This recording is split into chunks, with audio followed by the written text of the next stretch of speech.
All right, so it looks like we're ready to go and we are live. Okay, so this is our first episode of us doing this. So hopefully people are in and watching. And if you guys have any questions, feel free to drop them in the chat and we will answer them. So just to go down the road, my name is Eric Arega. I am the main creator and admin of the Comic Con group. Next. I am Katrina Fessel. I am one of your friendly mods. Hello. And I am Joanna Peterson. I am your East Coast mod coming all the way from Florida. Yes, she's the far one over there. I should say Eric and I are both in San Diego. So yes. I am South San Diego and you're northern, right? I am like 2 minutes north of you, South San Diego. Oh, okay. So we're all in the same area. Yeah, so again, welcome to everyone who gets to watch. This is gonna be our first one, so apologize for any kind of errors or whatever happens. This is our first one. But we wanted to start off, kind of just introducing ourselves and like how we are involved with San Diego Comic Con and what's got us here. Again, my name is Eric. I am born and raised here in San Diego. I've lived here all my life. And I've been attending Comic Con since 91. 91 was my very first show, and which was also the very first time Comic Con was in the current convention center. And it was only half the size. It was only like letters A through C. And they were continuing building the other half. So, but yeah, I've been doing that just kind of attending and being a nerd ever since then. I became a professional in 95, and then I got my very first booth in around 98, 99. And from that point on, I've been doing Comic-Con ever since. I've never missed a year, except for the horrible years. But if we could do conventions, I would have still been there. And I not only that, I do conventions around the world. I go everywhere, so maybe many of you see me out there. So yeah, that's how I'm. Oh, and so I got this group together. I've said this before, but I created this group only because I was getting so many questions on how to attend Comic-Con, like just how to go in general. And this was in the beginnings of the Facebook era when people were just trying to, get to know what Facebook was. I was getting all these instant messages, and I was like answering so many questions during Comic-Con time that I was like, you know what, screw it. I'm just gonna make a group just to answer everyone's questions all at once. And in the beginning, it was just like, like a trickle here and there, like maybe like 100 or so.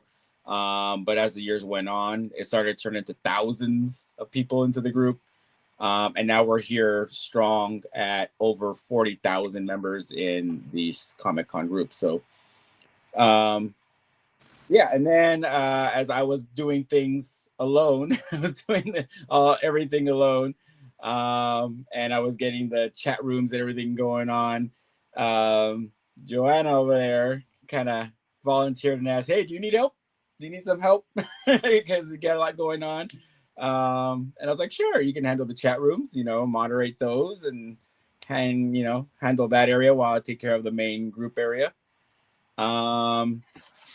And then with Katrina, just kind of like helping Joanna out and kind of helping me out a little bit, kind of like in the middle of just helping moderate all this. And yeah, that's all we all came together to try to give you some of the best and informative things we can on for Comic-Con and how to attend and what to do and what's coming and all that stuff. So yeah, that's how we kind of all came together, and then it's how I am involved with Comic-Con. So Katrina, you want to say how you came into all this?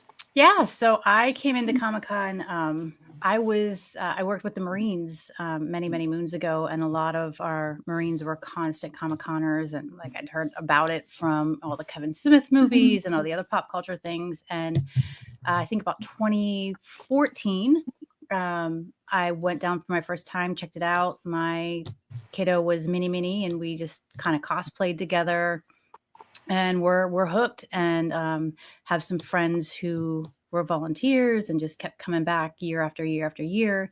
And for me, the journey is actually now about my kiddo. So because of Comic-Con, my kiddo is about to graduate high school. Through Comic-Con, they found a very strong mentor. They are an artist. They just completed their first pro work, which was published in DC. So that's not bad for a first go round. So we've kind of done the full life cycle from attendee to staff volunteer to last year I helped out with a bunch of panels on the pro side of things, organizing some panels for friends. And then now full circle, my kiddo's a pro, and I'm kind of helping them with their foot in the door, launching on the ground into the great wild yonder of what's next after graduation here in a couple weeks. Nice. Very cool. Donna? Well, I am a big con goer, especially over in the Southeast, MegaCon and SuperCon and all those things. It probably wasn't until a couple of years ago that one of my family members that live out there were like, hey, do you want to like go this year? Let's try for it. And the only time I've ever seen San Diego Comic-Con before then was things on like TV on The Big Bang Theory. They were just, making fun of it and how hard it was to get into San Diego Comic-Con. So surely I was like, I'm not going to get in. There's no way. And the first attempt absolutely got in, and I was so stoked and still hooked on all the conventions and of course San Diego Comic-Con. I am not a professional. I do art as a hobby on the side. Some of the voice actors have requested some artwork, which is really cool. Just kind of nerding out, geeking out there. So I am here to help you guys have the best convention that you can, share the knowledge, and just have a fantastic time. Nice. Yeah. So for those of you watching, I guess you could say like, I pretty much am like more of the exhibitor perspective of all this. I don't get to do anything during Comic-Con. Like I don't get to do the exclusive things. I don't get in line. I don't do any of that. So when people come and ask me certain questions, I have zero idea. Like when people ask how do I sign up for Funko, or I don't know. I'm the exhibitor. I sit at my booth and I just do my thing there. So whenever you guys have like any type of questions when it comes to the actual experience of Comic-Con, when it comes to how do I get my tickets for this, or how do I meet this person, whatever, I'm not the person you're going to ask because I don't know. So like Joanna and even Katrina, they're the ones who are going to be the more involved, like into the convention scene and doing things around Comic-Con. Because I get messages all the time, and even with the chat rooms, I still get DMs asking, how do I do this? And I don't know. I don't, even when it comes to you guys' registration, when it comes to the Hotel Apocalypse, all that stuff, I don't know because I don't have to be involved in that. I'm an exhibitor.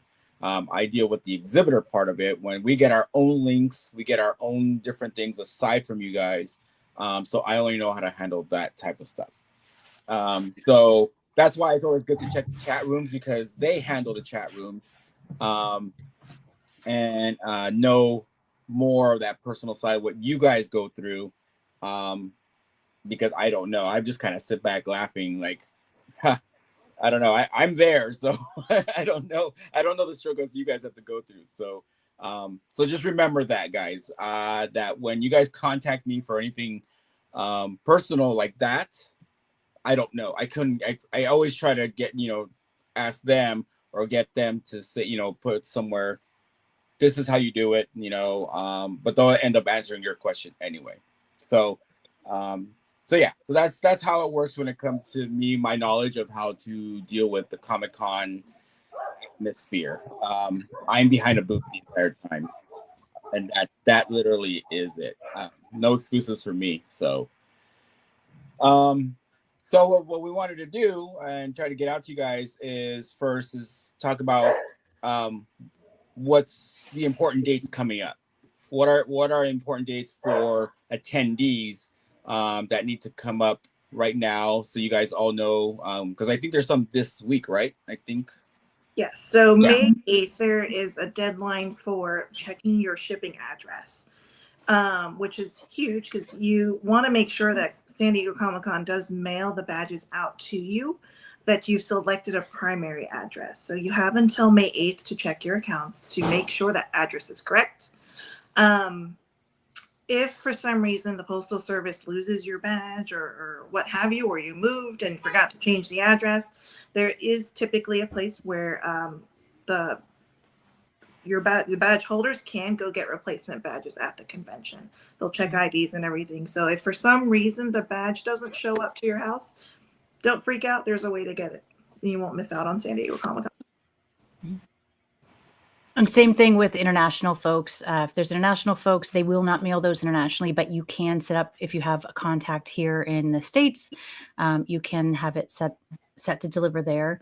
The badges ship a couple weeks after the deadline, and they start arriving mid-June. So don't panic if you don't get them.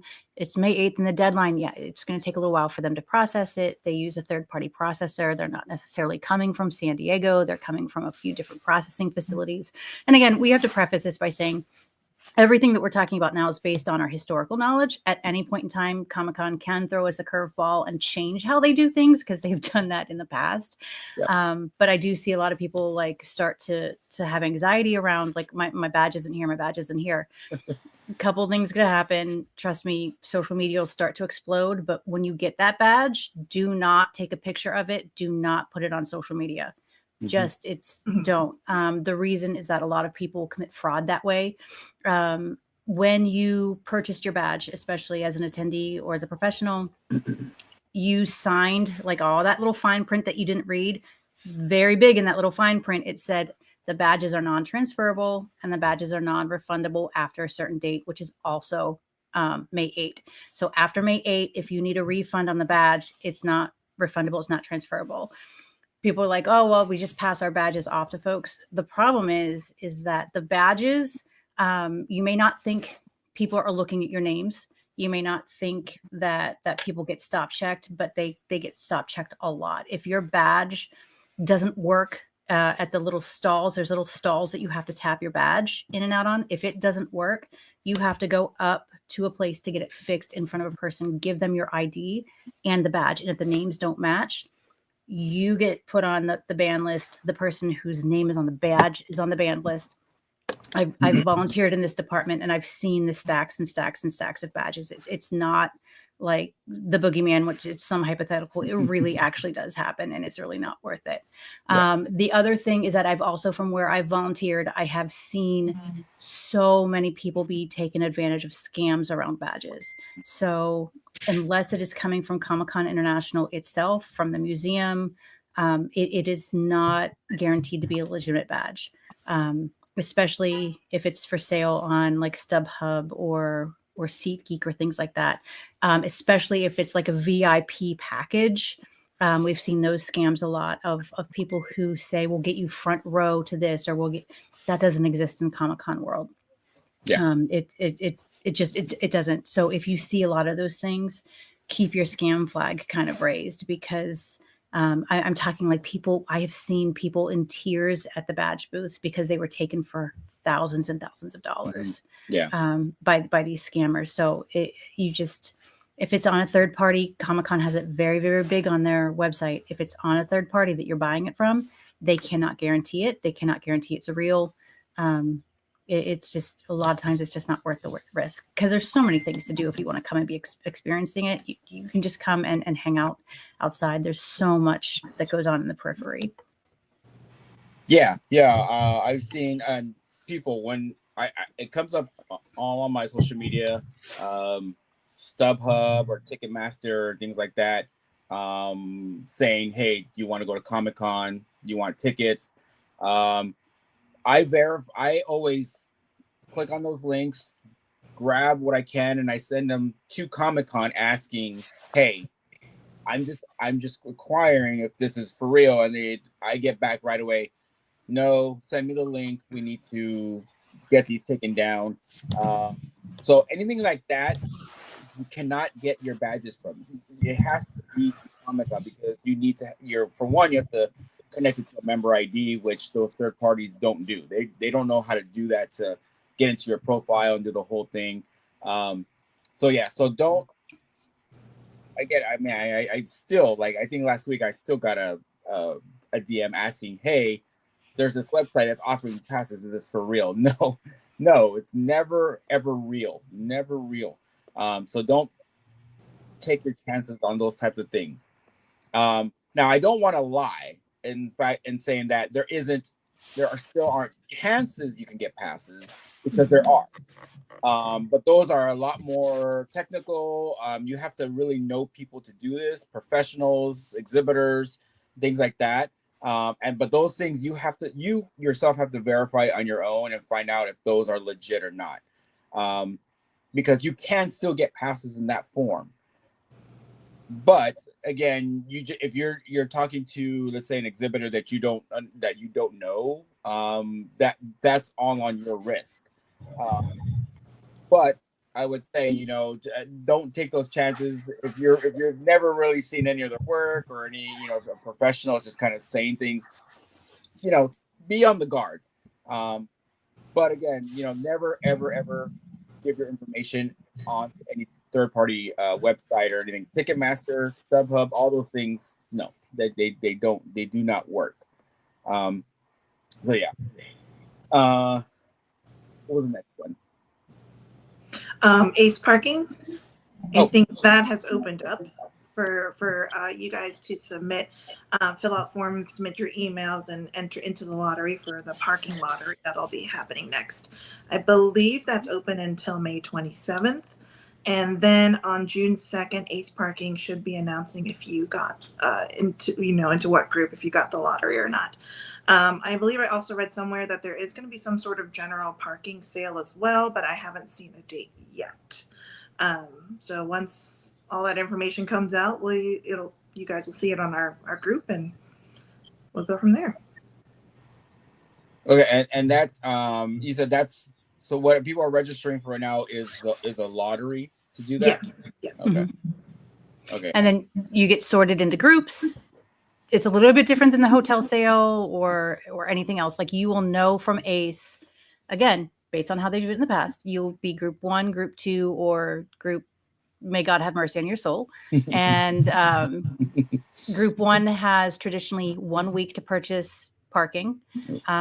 Group 2, then the following week has 1 week to purchase parking. And then it gets opened up, and may God have mercy on your soul. Okay. It's a little less chaotic than the hotel. Yeah. You said it lasts 1 week? Traditionally, you have 1 week to purchase your parking. Again, especially if folks need to have up close parking, getting into group 1 in the very beginning, logging on, being part of the scrum. Okay. Because it does sort you, like once it's first come, first serve. Once the parking is gone, it's gone. I do know some folks use Spot Hero and other things like that. I will tell you that hotel valet parking is very expensive. And sometimes if you're at the Marriott Marquis, they will not, because the Marriott Marquis shares parking with the convention center. They may cap the overnight guests parking. Like I've heard of that happening. So because it's not just the attendees, it's the exhibitors, it's a lot of other folks who need to have access to the convention center, and there's a finite amount. Yeah. What I have heard some folks do is if you're coming in and you don't need your car, I've heard of folks who will rent parking for the week or for their stay at the airport and just take an Uber to their hotel, and then that way they get parking way cheaper than what it would be valeted at the hotel. Yeah. Well, that's a good one. I never even heard of that. That's really good. Yeah, and just also, you guys know, in San Diego, in downtown San Diego, Sunday is free parking. So just in case, but again, there's only so much parking, and it's street parking, not like going into a lot. It's just street parking is free. But again, depending on what's going on, that could be kind of hard to find around. You could end up parking quite a ways and having to walk down to the convention center. But just so you know, it exists in downtown San Diego. Also, in certain spots around downtown San Diego, there's free parking after 6 p.m. in certain areas, and then some go up to 8 p.m. After that, there is free parking in the nighttime. So those are, but again, you're in downtown where there's just tons of people. I wouldn't risk everything on that, but again, it is available. Again, but usually the furthest you're going to go out, you're looking about a 15-minute walk to the convention center, if that's okay with you. But again, you're not going to want to bet everything on that. But again, Sunday is available for free parking. So I will say the other thing with the Ace Lottery is that it's not overnight parking. They do have set hours depending on the garage about when you can enter and when you have to exit. So if you're, planning on leaving your car there because you're going to party all night, there are set hours for the majority of the I think lots. majority around 2 or 3 o'clock in the morning is when the cutoff time was. So make sure you guys don't leave it overnight and then get towed. Yeah. I also want to say that the hotels that are within walking distance of the convention center, a lot of people get surprised by this, where if they think we've booked a room in the hotel, parking's included. Some hotels do not, and you have to pay that extra $20, $30, $40. 65. A lot of them are 65, 75 at this point now. Yeah. So just keep that in the back of your mind, because I know most people are on a budget coming to this convention. So just don't get thrown off by that. In years past, one of my friends had called around to the hotels on the trolley lines, on the bus lines, and the hotels were nice enough to say, sure, here you can park here for free, no big deal. Now let me preface by saying that's not going to happen every single year, and not every hotel is going to be that nice. Yeah. But if you want to, you can call around and make sure you get a name who told you that you could park for free, and a note and things like that. And some other people will take the ferry over, or they'll park at the train station and then the train on in to the convention center. Yeah, and I've said this tons of times all through the years. I've always just said that the trolley is still the best. The trolley drops you off, convention center or Gaslamp. I mean, you're literally right at the steps of the convention center. So I always feel that's the best way to do it. If you're really coming in from anywhere. I mean, if it's walkable, definitely walk. But the trolley has always been everyone's best friend. And I think people giving little horror stories that really don't really exist as much. It's safe. Take it all the time. It is definitely good. So make sure that is one of your main options is the trolley. Again, I'm not sure what the park, and they're doing the special. I was gonna say the only caveat with the trolley is just pay attention to the stop. What the parking situation is, because especially in Mission Valley. So Mission Valley is the area where there's a lot of hotels, but there's a lot of strip malls. And there's the new Snapdragon Stadium, and there's a few really high traffic areas that they will tow your car from, because it is a strip mall parking lot, not a parking lot for the trolley. And generally they are pretty well marked. But there's one across from Mission Valley Mall they towed people who were actually there eating breakfast at Breakfast Republic. Like they are super hyper aware of when Comic-Con happens, and those tow companies make their money during that week. Yeah. Yep. Every business really makes out during Comic-Con week, and especially them. So, yeah. And the other thing is, if folks haven't been to San Diego for a little while, the Qualcomm Stadium is gone. It is now Snapdragon. The land is now owned by the California University system. So it has been privatized, and so it's no longer a park and ride. That stop is only accessible, and that parking lot now is only accessible when there is an event happening at Snapdragon Stadium. So that's also taken out a really large park and ride that folks used to use back in the day for the trolley stop in the Mission Valley line. Cool. Has hotels, is that still going on, or can people? I got an email, but I'm sure it wasn't for me because it was like, it just felt like it was an attendee thing.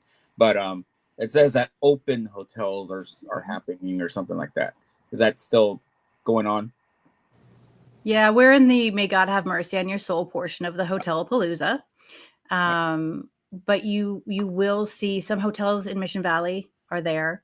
As people return their hotels because they purchase, you'll see this all the way up to con. People's plans change.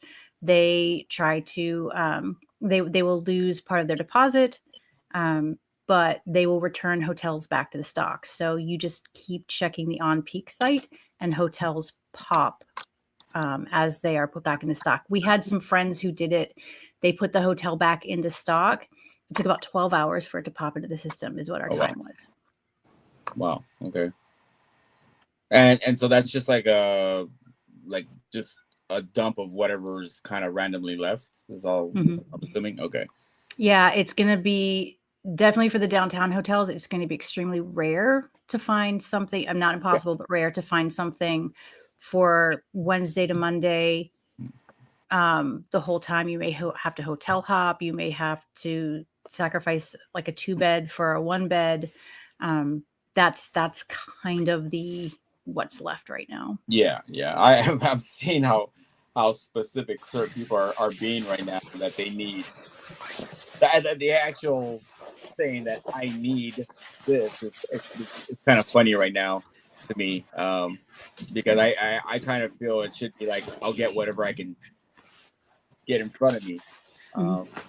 But I think people need to, especially if you're new to the Comic-Con scene in San Diego, at this point, I think you should be looking at, if it's available, take it and deal with whatever you can during that time, because it's definitely slim pickings at this point, and not just downtown, in San Diego overall. I was helping a friend try to do a quick search during the time, and the prices like in the East County or South Bay were the same prices if you were in downtown. So it's pretty much, hey, this is what's left, and if you want it, take it. But this is all we have left in San Diego. And that leads us into an Airbnb warning. So every single year we hear horror stories of, I booked my Airbnb, they canceled on me a week prior, relisted it, and jacked the rate. So some Airbnb hosts don't realize it's Comic-Con until they realize it's Comic-Con. And that happens constantly. So stay in contact with your Airbnb host. Let them know, I am coming in for Comic-Con. Like, just be very transparent, because the last thing you want to do is scramble at the last second for your housing. And every single year we see a plethora of folks having, like, this is why we warn, like, Airbnb, especially in the downtown area, is not a great idea. Yeah. I tell people right away, if you book it or you're thinking of booking it, you should have a direct message to the owner right away. And it should be like, starting off, I'm coming for San Diego Comic-Con. Is this available? Are you okay? Like, have a full conversation, make sure that they answer everything, that, they're aware of the dates, make sure, and keep asking, are we still okay you're not gonna cancel this on me. Yeah, make sure that you really, really, really have a good receipt and dialogue of just everything. Now, I have heard that still with that, that people have done that. The renters have canceled still, and that Airbnb is not great on like doing anything to help out in the situation. But you still want to have record. You still want to have that record. Always keep that record. And this is why I always say the Airbnb is the bottom of the barrel of trying to find a spot in San Diego. That's just your last resort. But you just got to make sure that you really cover every single base when it comes to trying to get an Airbnb. I think that's going to be the really main part of it all. So, okay. So one thing real quick, Boots is watching. Hi, Boots. Oh. But she wanted to just chime in just to make sure, going back to the trolley, just to make sure that you have a trolley pass. Make sure you have a light rail ticket because they do have patrols on and they do check. They have a special Pronto pass that you can get specifically for San Diego Comic-Con. That's a special pass. You can use it on your phone or you can get an actual card. I prefer to use the card because my phone dies. And if your pass is on your phone and your phone's dead, but they did say, I listened to a Padres game and they had an announcement on for MTS that you can actually like tap your card inside the actual trolley. Because normally the lines at the ticket station, because there's one little ticket station and the line is really long. I haven't checked it out yet, but I heard the advertisement that they've now moved some of the payment takers to the inside. So like there should be like a tap to pay inside, but I will confirm that because I'm going to go on the trolley for a Padres game here soon. Oh, wow. It's in the actual trolley cars now? I believe so. That's what the advertisement indicated. Wow. So I'm going to test it out. Okay. Yeah. That'll be definitely a good one to know. If you see that, take a picture of that little whatever it is to tap, so people can know. That's really cool. Because it's happened to my friend. He was at a Padres game and he took the trolley in because they built it for that too. And his phone completely died and he was like sweating bullets the whole time getting on the train because he paid, but his phone was dead, so he couldn't. Wow. Tap with his phone. That's good. Wow. Okay. I'm trying to look up some questions that people had on the thing. Is there any other dates coming up that we need to address?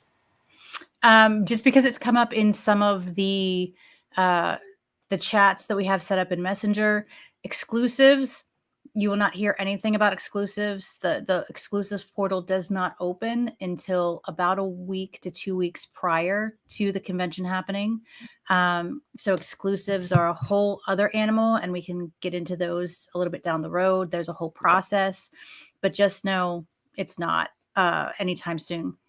The unofficial blog has a really great infographic that is a timeline of events about what to expect. And like, if you go there, it's just like, on this window, this happens. On this window, this happens. On this window, this happens. On this window, this happens.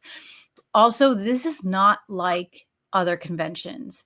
They are not going to announce their programming now. They will tease the featured artists, but they're not going to say in Hall H on Saturday is Marvel's panel of whatever. That happens same window about 2 weeks prior to con. Yeah. They announce Wednesday on the Wednesday prior, Thursday on the Thursday prior, Friday on the Friday prior, because it's a lot to take in and they let you digest it. So I see constantly people are asking who's going to be there.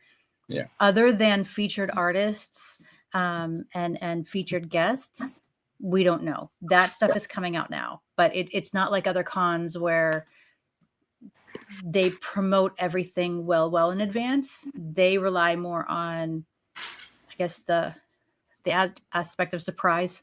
But again, also they're also locking on those panels because as hundreds of thousands of people try to get badges, they have hundreds and hundreds and hundreds of submissions for panels. So they have to confirm everything. And that's what they're working on right now. Yeah. And overall, again, how Comic-Con works is they for the most part they don't bring any guests.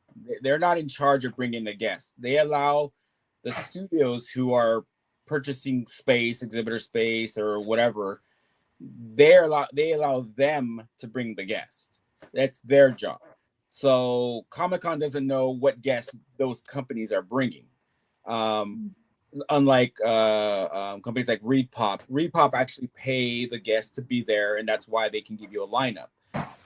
But Comic-Con doesn't do anything like that. That's not the way they work. They just allow the studios to be there, and then the studios bring in the guests. So until they actually have all of that paperwork and everything, because as an exhibitor, I'm asked, am I bringing a certain guest that where I need to have line cues or things like that?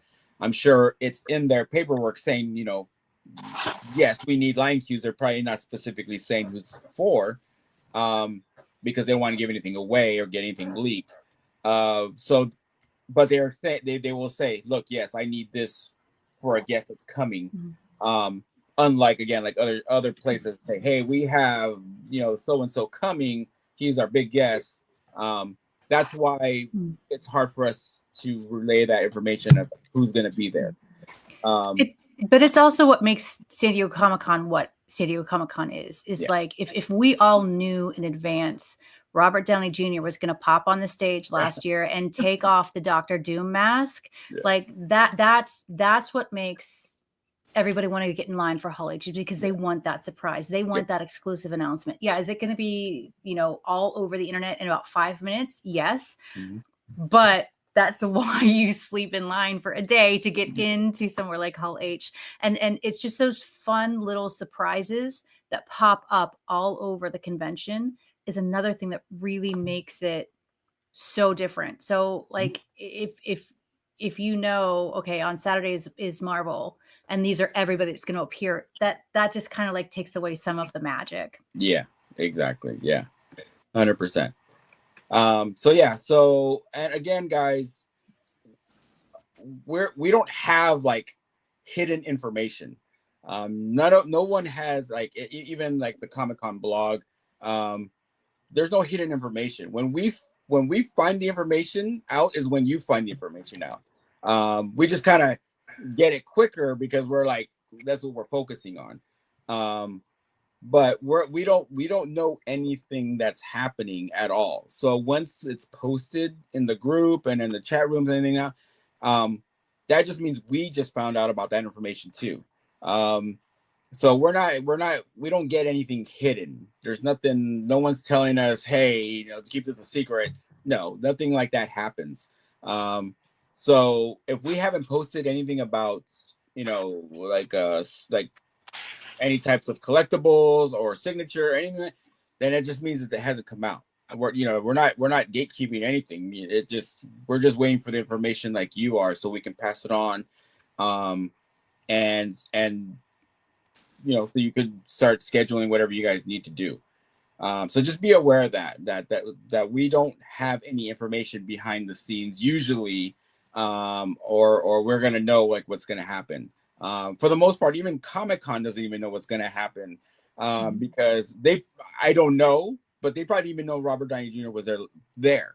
You know, there's all of this. It has to be a secret. Again, this is what makes it so much fun, is that a lot of stuff doesn't even come out until like the day of everyone hears it.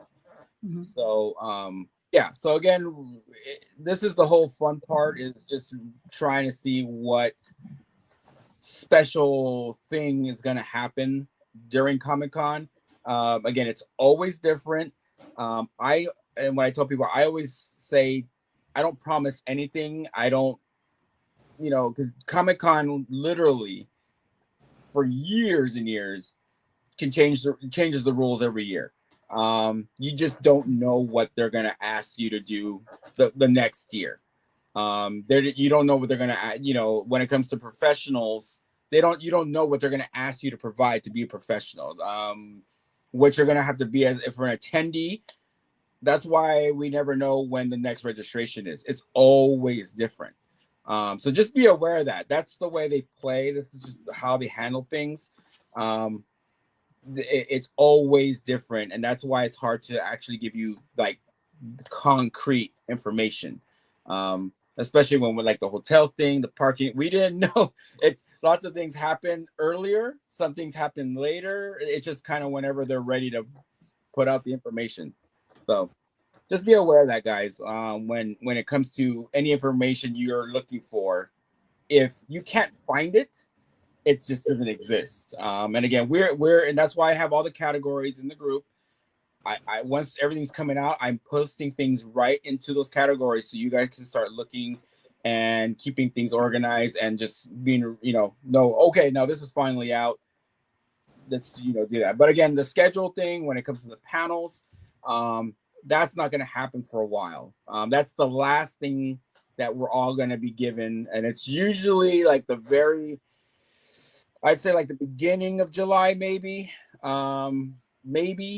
But again, that's always whenever they're ready to put that out. So I think right now a lot of people are having that, and you'll see this term used a lot as the con gets closer, FOMO, fear of missing out.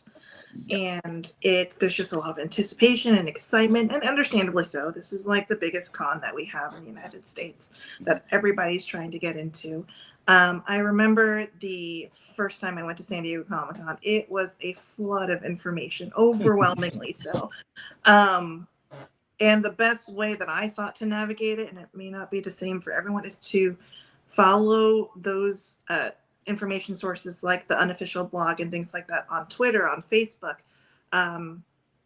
All that's in here. Of course, we'll give all the information as we receive it. Just to kind of organize a little bit. They're going to start trickling little bits of information, artists and things like that from now until the convention, and then the more exciting things. CCI seems to be a creature of habit. Sometimes tends to be is the key word because they can change things. So as we get closer to the convention, we'll start talking about Hall H, how that goes about getting bands, if they're still going to do bands this year. The lottery system. The lottery system I thought was pretty intimidating the first time I did it for exclusives on everything. So as we get closer to that and information releases, we'll go over that with you guys. Yeah, there's still a ton that we're going to go through. So the plan overall with this, whoever, to all who's watching, we're going to try to do this twice a month. My schedule is going to be really crazy this month, so I don't know if we're going to get to a second one, but in June, hopefully we'll do 2 of them, and we'll start leading you more into what's actually happening. And again, we'll do 2 in July, 1 in the beginning, and then maybe another one, or I do my Comic-Con walk downtown. That'll be, something we can include too. But just know that we're going to try to give you all information and let you know when it comes out. Meeting many of you guys this past few months at conventions I've been doing, I've been telling you from my point of view, I feel like we give you guys a lot of information about Comic-Con. But for me personally, I've been trying to give you more of like how to manage San Diego. Because once you're at Comic-Con, you're at Comic-Con, and then you guys are just, running everywhere. You can have the best schedule ever, but that could just go out the window. You guys are going to do what you're going to do. I'm trying to help you all how to manage San Diego. So if you ever have any questions about, staying somewhere kind of further away from the convention, eateries away from the convention, things like that, I'm more than happy to, talk to you guys about that. I feel like, getting away from the convention is a great de-stressor after the show and things like that. And there's plenty of eateries way, way away from the downtown. They're much better. You're not going to have the crowds and all that. But yeah, so for me, I just want to relay that I want you to feel comfortable in my city, because this city is so important to me, and I want you to, know how to get around, know what's good. Our traffic, I feel, even though from a San Diego point of view, it's crazy, but it's not like the rest of the country. It's not like Florida over here. I feel we have one of the more manageable traffics around, I think, from what I've seen. But anyway, like it's I want you guys to feel comfortable and very stress-free when you're here, because that's what it should be about. You know, you shouldn't have to go in to Comic-Con pulling your hair already just because you're in the city. I want you guys to feel nice and calm, because that's what San Diego is all about. Once you're here, it's a chill place to be. So so as we go into further other episodes of this, you know, we're gonna get into, I'm looking at all the questions, but these are questions that we can't answer anyway, and they're more down the road, probably like in a late June episode. So because people want to know, like, you know, is there anime, you know, whatever. I think we'll be able to answer more questions when the floor mat when the floor plan actually comes out. When the floor plan comes out, we're gonna see the studios, and then that's where we're gonna start kind of actually talking about okay, who's gonna be there, and then that's where all the hypotheticals come up. You know, we do know that week Fantastic Four is coming out. So, and from what I heard from last year, that's Marvel's plan. Every year we're going to get a Marvel movie during Comic-Con. And this year is going to be Fantastic Four. How they present it, how that all goes, and what they do, we don't know. We didn't even know, I think, until that week about Deadpool and the whole lottery happening during that time. Is that going to happen? We don't know. They could, you know, we don't know. We don't know.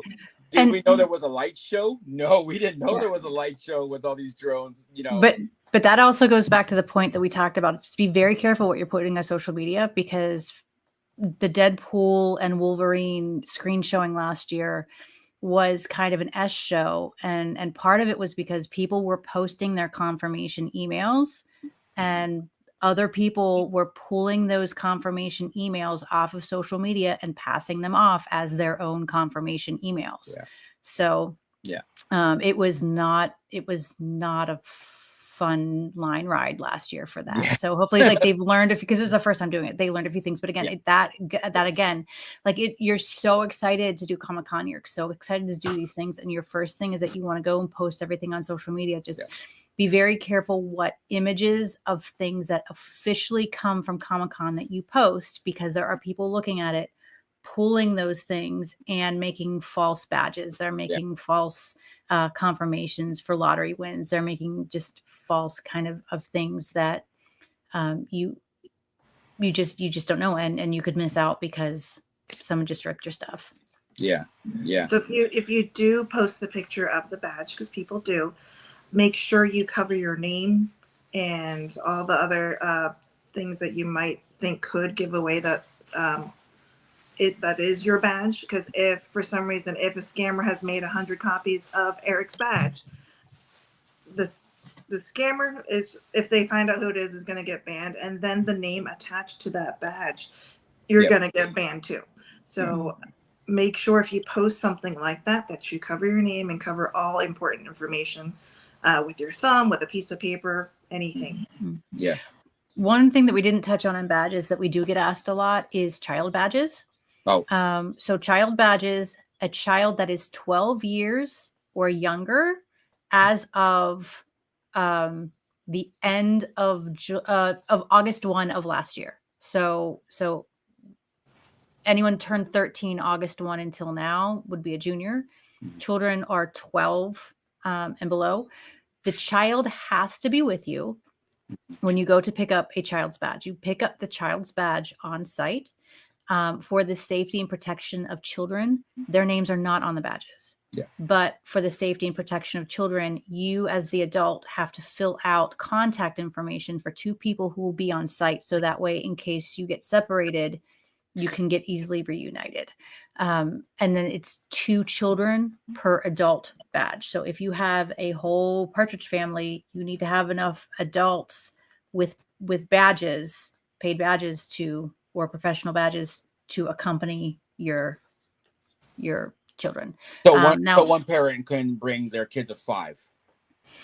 No, you would need to have Two at adults. least 2 adults, 3 adults technically. Yeah. I will say sometimes like they're not gonna let you like leave like a 4-year-old out on the street because you have 2 parents and you have 3 kids. There is humanity at the batch station. I can't say that's going to happen to everybody every single time. It just depends on who's volunteering, who's working, what the rules are. But I will say the official rules are 2 children for every 1 adult.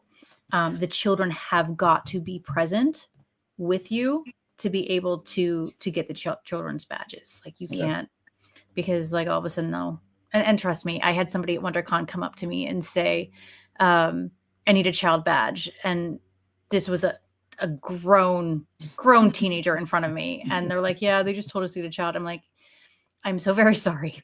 But a 12-year-old does not have this much facial hair nor developed muscles. And if so, I'm afraid your kid might be in this. Like, just please, like, so, I mean, it's pretty obvious if you're trying to pass a much older child off as a child. And then children, the difference between children and juniors can kind of roam a little on their own. Children have to be accompanied by an adult the whole time. Yeah.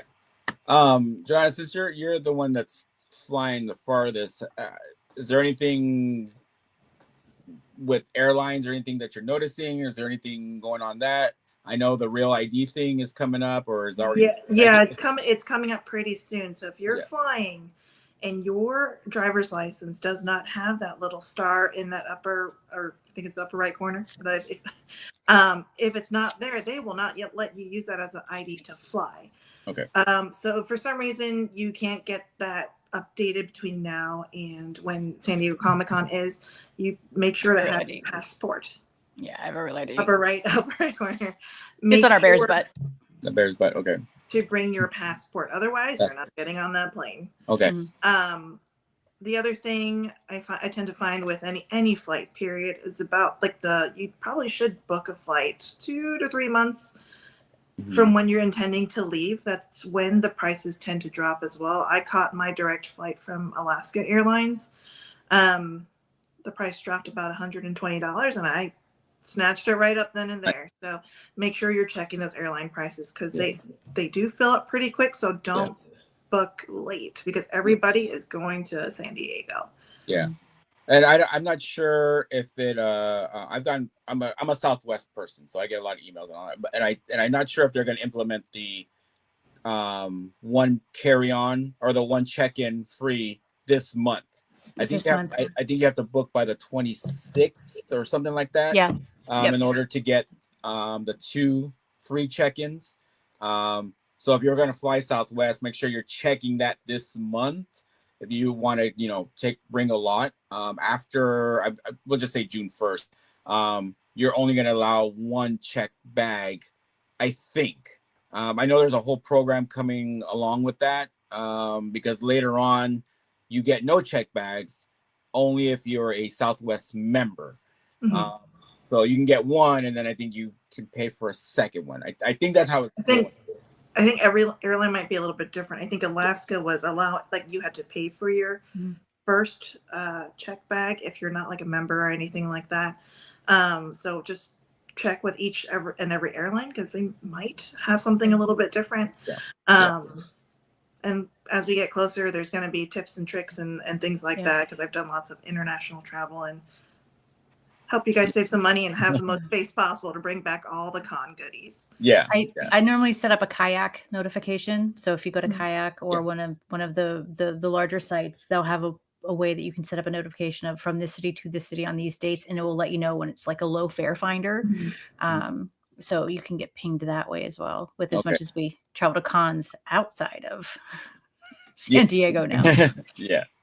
Yeah. So hopefully all that is, but I'm hoping by the end of this month, everyone's taking care of their flights. If you're choosing to fly, make sure that's done by this month. Because after that, I think it's going to get pretty pricey. Yeah. The other method of getting here a lot of people use is the Pacific Surfliner, the train that goes from Los Angeles down to San Diego. Yeah, yeah. Just keep your eye on the news because the cliffs that the tracks are built on keep collapsing. It's currently closed right now because there was another collapse in between Oceanside and San Clemente, I think.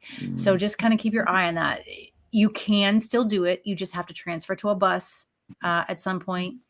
But it's not, it's not the train the whole way down. The train will go to a point, you get on a bus, it'll take you to where the tracks are back opened. They anticipate this current closure. I believe I read it was only going to be 4 to 6 weeks. So I think mid-June is when it should be opened up. But our cliffs here are deteriorating and eroding. And part of what makes that train ride so beautiful is that it's right on the ocean on the cliffs. So. Yeah.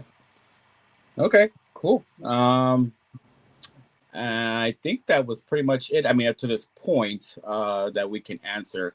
Again, I'm seeing questions that are going to be I think are going to be more June questions. But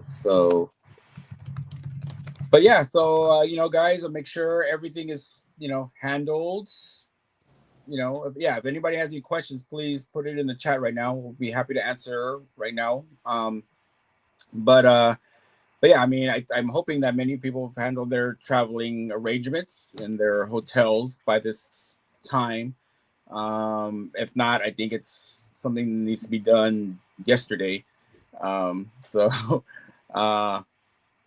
yeah, again, we're gonna, once we start hearing a lot more information, especially with floor plan and things like that, we're going to definitely talk about that. We'll come back on the next episode and talk about it more. But yeah, I mean, other than that, I think we've kind of covered what we could at this moment. And does anybody else anything about to say in general? We good? Yeah. I did get asked in a different chat about do the trolley passes ever get sold out? MTS wants to make all the money they can, so the trains may be packed, but they will sell you a pass. So yeah, I've never heard of the trolley ever selling out. I mean, maybe the special edition cards that they do.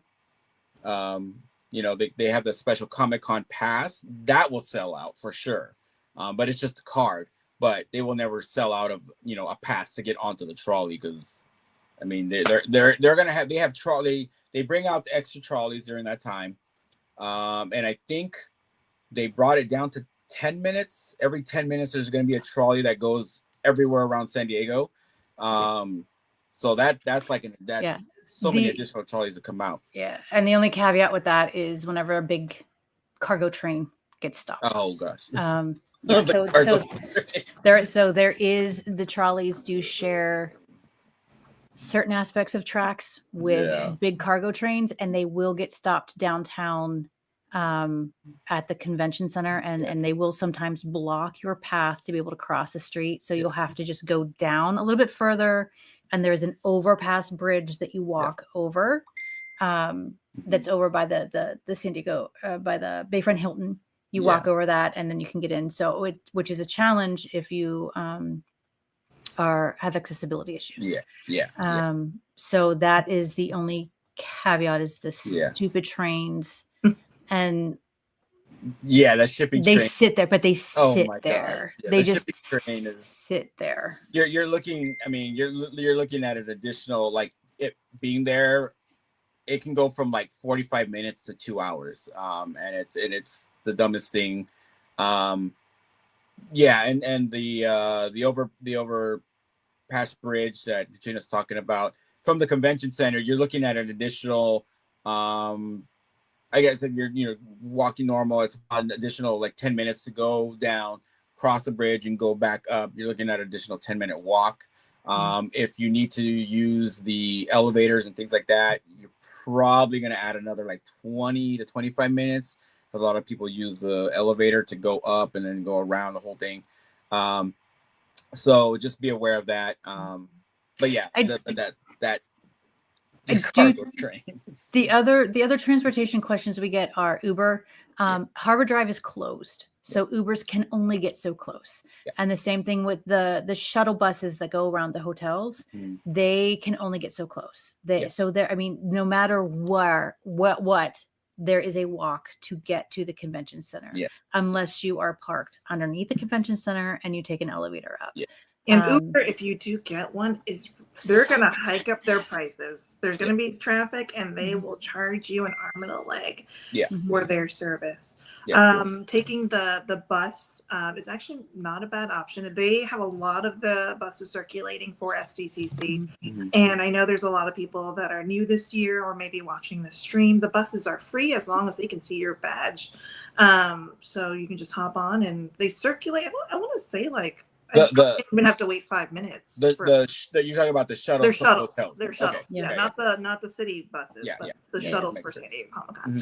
Those circulate pretty frequently, so you're not typically just standing there for 20-30 minutes or anything. And you don't have to be at that hotel. So as long as like if you're in a hotel that's a couple down, you can walk to that shuttle stop and get on. Yeah. The other thing is pedicabs. We have pedicabs here in San Diego, and the big thing with pedicabs is that you 100. I know that there's legislation to try to like regulate them and how they charge their fees, but you want to negotiate. If you use a pedicab, negotiate the cost in total before you get in. Yeah.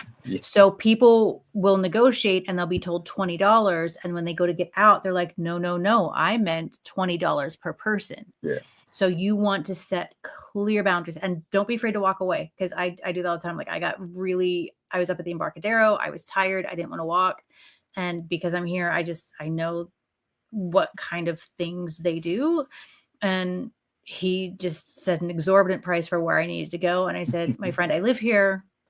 No, thank you very much. And then all of a sudden his price dropped way the heck down. And I'm like, for that price, I will let you drink. I do not want to walk for that price. They're pretty aggressive salesmen. I gotta put it there. So. When I do my Comic-Con walk, I will point out places where you should maybe have your Uber drop you off, but they're going to be a ways from the convention center. You're gonna walk, because their pricing is just nuts.